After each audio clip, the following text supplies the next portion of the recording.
Idris Elba, probably the successor to Denzel Washington's throne as being the most often cited black actor who everybody likes, everybody appreciates. He does some great work, but did you know that he actually has a long-running television show over in the UK where he's from? It's a shock to some, but doesn't make it any less impressive, of course. But it's not perfect, okay? I've never seen it before, but this is just the take of the BBC Chief Diversity Officer, a black woman, so you know that her opinion carries much more weight than anybody else out there, right? Well, she thinks that this man, right here, middle of your screen, is not black enough to be real. Why? Oh, it's really fucking stupid. BBC's Chief Diversity Officer Miranda Whalen said that lead character in the crime drama Luther, played by actor Idris Elba, was not black enough to be real because he doesn't have any black friends or doesn't eat any Caribbean food. I don't know what to say, really. That is 5-alarm retarded. Growing up in school, I used to hang around with a bunch of native kids. They were some of my best friends for the longest time. By that logic, I wouldn't be considered white, even though I'm quarter native, but you can't really tell, obviously, except for these beautiful cheekbones. Anyways, I wouldn't be considered white? Is that what we're going by? Or the rest of my genealogy, my background is Ukrainian, Irish, Scottish. Never drank before in my life. I'm not a big fan of potatoes. Pierogies do nothing for me, and haggis is rather disgusting. So I'm not white enough either. This is a lady who gets paid 6 figures to make such stunning and brave predictions, draw wonderful conclusions such as a Luther isn't black enough because he's not palling around in the ghetto and he's not eating jerk chicken on the reg. What does that have to do with a crime drama? Okay, we lost Hollywood a long goddamn time ago. Lost it a long time ago. If this is the stuff that matters to the people who are in charge anymore, I know many people aren't really tuning into cable television anymore. And if anybody's growing their own alternative, just a word to the wise, do not let these people in because they hate you. They hate everything about you. They only want to push their message. They don't care about the quality of shows. All they want is their agenda, and they just want to destroy, break up society, all because they think that they're doing the good thing. They're doing the right thing. What's their end goal? Well, their communist utopia. Do they want to be a part of it? No. They just want control of it. And that's why they keep telling you that, oh, white men have all the control. Your straight white men, they're the evil ones because they've always had the power. We need to look after our disadvantaged communities, even though it's always white women, or it's just women in general, always pushing these fucking stupid ideas. There are some great women out there. I talk with them on the reg. But you put these dumb broads in charge who forget even, 20 or 30 years ago when there were strong, powerful, great female characters out there. Sarah Connor from Terminator, Ripley from Aliens, Leia from Star Wars, Kate from The Godfather. All of these people are important, great characters who stood up in their own different way. People love Sidney Poitier. People love, who's the biggest actor of the 90s? Will Smith. Like I said in the beginning, everybody has great respect for Denzel Washington and Idris Elba. There was a significant push for him to be the next James Bond, and after what they're purporting to do with him right now, I think that would have been a much better decision. But they can't think that far into the past, and it's not about revisiting, respecting, or drawing inspiration from the past. It's about rewriting it, burning it down, and moving forward with the characters that you know and love in order to push their message. Case in point, you have modern day Disney, and my word. Author Nick Cole claims major Hollywood studio told him they wouldn't produce content for white Christian trash. Major Hollywood studio out there. It was originally reported as being Disney or ABC or whatever fucking conglomerate out there that is affiliated with the House of the Mouse. Another one of those things where it's somebody came out and said the quiet part out loud. You can tell. It's either the movies themselves or the criticism of them. It's always about race. It's always about ideology surrounding such. It's about pushing marginalized voices. We have a long history of both being successful without having to resort to, oh, I'm black, oh, I'm gay, oh, I'm Hispanic, oh, I'm a female.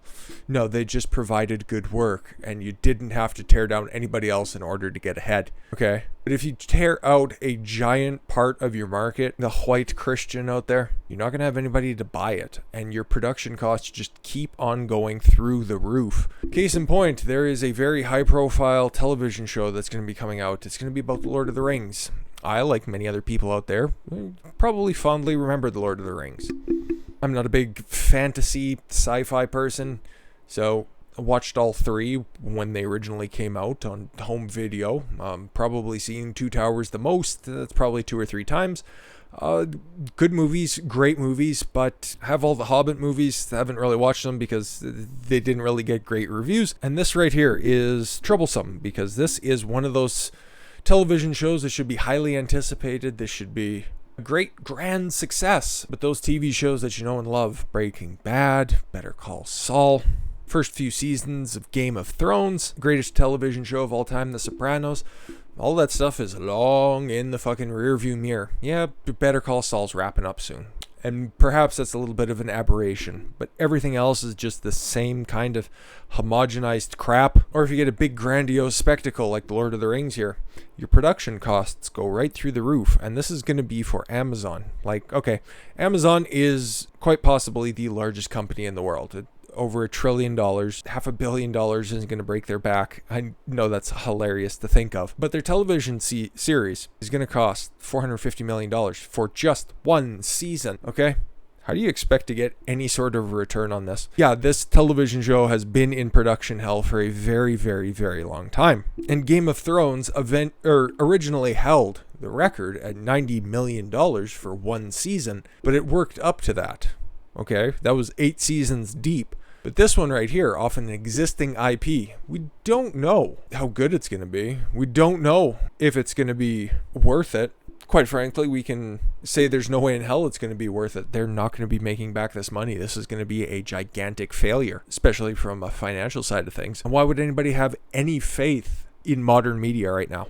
Some of the previous articles that we just shared, they're just one of the many instances of modern media falling flat on its face routinely. You could just do a cursory search on any music outlet, any other popular culture outlet as well, and you'll be inundated with the same type of stuff that is constantly put out by intersectionality pushing neo-Marxist feminist agendas that take headlines and are general garbage. Nobody wants to watch it. And that's what we're going to get. That's not to say that The Lord of the Rings isn't going to be a transcendent television series, but there's no way in hell it's going to turn a profit because it's going to be going on Amazon's service, and it might attract some Lord of the Rings fans. It might attract people who still have nostalgic views of those videos, but I'm fucking couldn't be asked to watch this, and I'm sure I'm like a lot of other people out there who've cut the cord on cable television. The last program that you watched is somewhere approaching 10 years ago at this point. I can tell you with all certainty that the people running these studios, the people who don't want to be making stuff for white Christian trash, the people who look at a black man and say you're not black enough because you don't hang around with other black people and you don't eat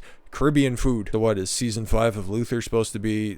Idris Elba going watermelon shopping? Like, if you're worried about all that stuff, that's the reason why Hollywood's in the state it's in. That's the reason why people are cutting the cord. That's the reason why people are looking for alternative forms of entertainment. Television, streaming services, their profits should be going through the roof. People have been locked down for 13, 14 months at this point.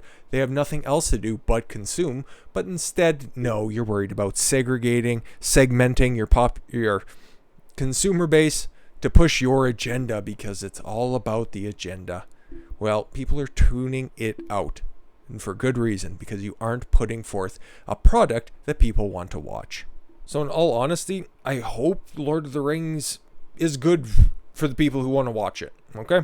I hope that whatever business or whatever production studio said that they aren't going to create content for white Christian trash, hopefully they meet a similar fate to the same idiots out there saying that, A Wrinkle in Time was not made for straight white men, and that it eventually just fucking plummeted into the ground. And all of Brie Larson's talking in the lead up and the release of Captain Marvel that it's all about her story and it's supposed to make men uncomfortable. What was that? Birds of Prey? Ewan McGregor came out and said that beforehand. It's not made for them, and then it ended up flopping tremendously. Start to push your identity politics. People don't like this on a wide scale. Stop taking all of your advice. Stop taking all of your criticism from Twitter, from Tumblr, from Reddit. Those people are such a small segmented portion of the population. These are the same type of people who'd be spooked just going outside, seeing the sun. They aren't your consumer. They're your critics. They don't reflect what you want. And it's going to take people no longer supporting businesses that hate your guts in order for there to be a change. Or perhaps it's all too far gone and Hollywood and mass media is just going to burn to the ground. And hey, fucking decades and decades worth of great content that was pushed out beforehand that I can still go back and love. I got a whole bunch of physical media that will be just as good as the day it printed, and it has none of that identity politics horseshit. But with that said, that was a nice little walk around the world today. Kind of nice to hit on this not political stuff, even though the overarching themes are still political, but we can branch out and talk about pop culture a little bit. And I thank you all very much for the gift of your time. I've been Don Consuelo. I want you to follow your gut and get after it. Take care, everyone.